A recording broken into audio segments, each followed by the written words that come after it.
Hey everyone, I'm Angela Fazio. And I'm Kristen Cantrell, and this is Moms in Real Estate's Girl Educate Yourself. And today we get the pleasure of talking with Kathy Rainwater. She is an amazing woman and has started Stockbroker turned Jesus Lover, and she's going to talk to us about her life dedicated to raising kids with special needs. Kathy, welcome to the show. Good morning. Welcome. Thank you. Welcome. I'm not spacey at all. No. Well, we're really excited to hear a little bit about, how you've spent your life with dedicating them to the needs of your special needs kids and your foster kids. So why don't you give us a little background? Well, I'm trying to make a real long story short because it encompasses 30 years of my life. I started out in the business world in Seattle as a stockbroker, and that's a whole story by itself, how that happened. With two biological little kids, I had a 3-year-old and a 6-year-old, became a Christian and felt like I needed to go do something more important with my life. I've since learned that you can actually do things with your life for Jesus and make money. It is not mutually exclusive, but at the time I really wanted to do something that felt meaningful. So I ended up packing up my 2 little children, heading off to Colorado, and through a whole long series of events, all fueled by God, I ended up with a 12-acre piece of property in Black Forest, which is near Colorado Springs, Colorado, and went from being a full-time businesswoman who dropped her little kiddos off at daycare to raising foster children, most of whom had special needs. And it was a complete change. Not to, needless to say. Total change. Yeah. I felt How many like do you think you fostered? Over the years. Yeah. I keep trying to add it up. I'd say maybe 25, 30. Wow. That's awesome. Yeah. And out of that, I adopted 4 as a single parent. And the thing about that is I'm adopted. So I already had a heart for, kids who needed parents or needed to feel like they belonged. And when you have special needs kiddos, it's even more, they're kind of forgotten, even in the system. And what my basic prayer during the whole thing, when it was all happening and unfolding, was just, okay, God, whoever you want, bring them. And my original plan was, I'll have sibling groups, or I'll have, I had a plan. You know how you have a plan and then God does something completely other. Yes. Yeah. So the first kiddo I got with special needs, it was a house was closing out there and a foster home. And it's like, I get a call. Can you take so-and-so? Like, I don't know. Can I? I don't know what I'm doing. And here he came, and it turned out I could do it. It was, I think God equips you. Don't you guys think? It's like I do. Can't. I love your quote at the bottom of your email. Hang on a minute. I got to find it. Is it the one that haunts me? Yes. No, if it's important to you, you'll find a way. If not, you'll find an excuse. And what was important to, isn't that great? I love it. It is great. It also haunts you when you work for her. When I used to work for her, I was like, oh man, I'm going to say that thing. But and it was important to me. It was important to me to represent God, to love these kids that nobody really cared about. I knew nothing. And he just taught me every step of the way, everything I needed. I mean, I had a kiddo on a ventilator in a snowstorm out in the middle of nowhere. Wow. And he just provided abundantly how to take care of it. So you were like their caregivers, everything. Yeah. Like you're not a nurse, but you had to be one. Yeah. And it was so funny. The one little guy that I've had doctors say, you should be an ICU nurse. And I'm like, well, I'm afraid of needles, so that's not happening. But I had a kiddo on a ventilator. I had, we had all kinds of different needs, emotional, behavioral. And the thing what were some of the greatest challenges that you faced? Oh, boy. Give us a list. Pretty long list. I think the thing was, there was just really no systems in place to teach you what you need to know. It's kind of like real estate. I mean, you have a good support system. It's hard to know what to do, and you're kind of flailing about. So, and back then there wasn't the internet. I mean, there was you had to dial up, but there was no Google for how to, take care of these kids. So it was calling people and just being diligent, asking questions. And I think that, again, as a business person and a mom, you have to be an advocate. You have to be never say no.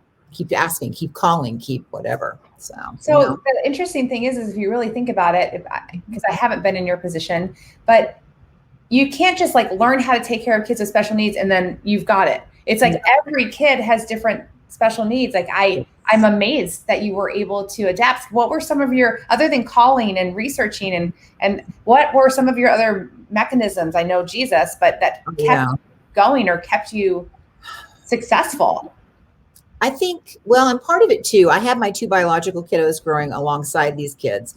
And I think a really big thing that impressed me was how much it was teaching them. Both of them now are in their 30s. They're, my son has 3 children.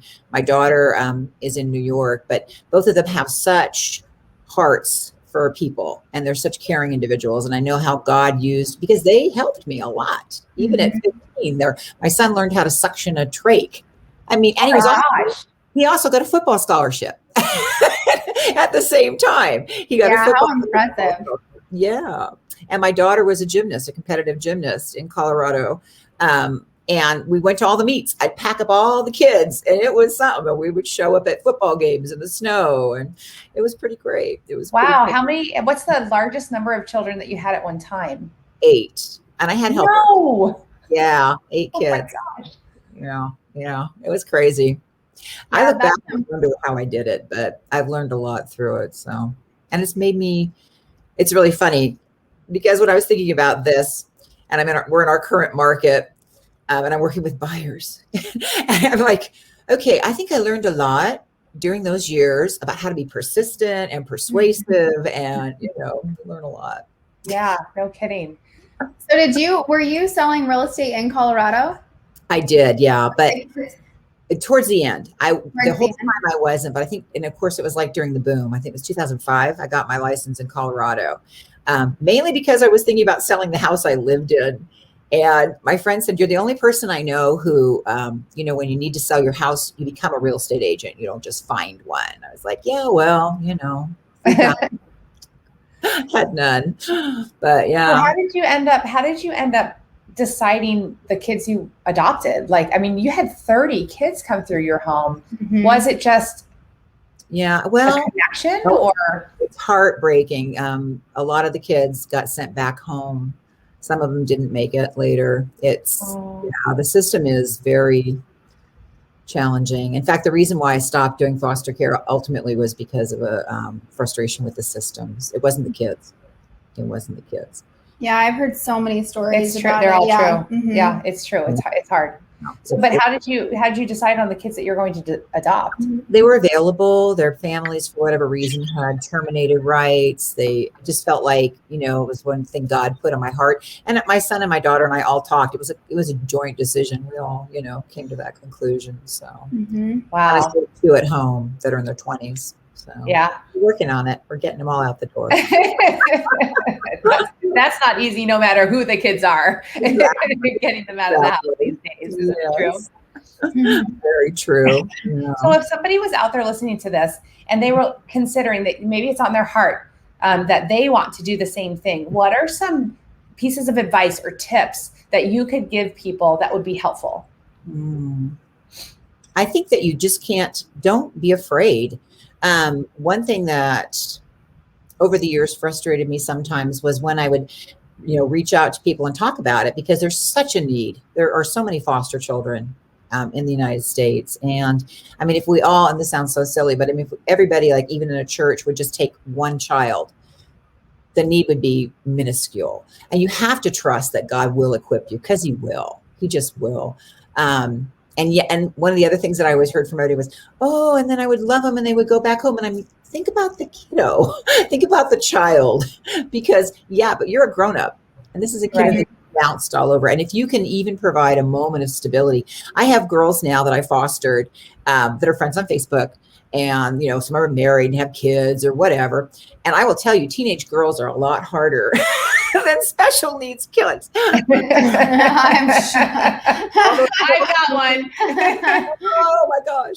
But they've reached out and they call me mom still, and their parents are involved. And so if you just stick it out and give it a try, trust the process, and don't get discouraged, Yeah, you know, one of the most selfless things that I saw in the system was the two that we adopted were siblings, but our siblings, but they were in separate homes.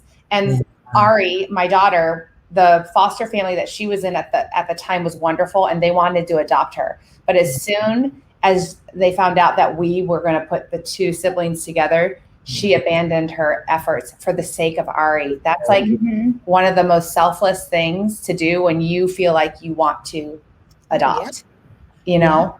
So, you know, God love you. I mean, that is such a special thing to do for kids. And I just want to encourage any woman who's watching this. I mean, I'm sure, Kathy, if people reached out to you just to ask questions or inquire about it.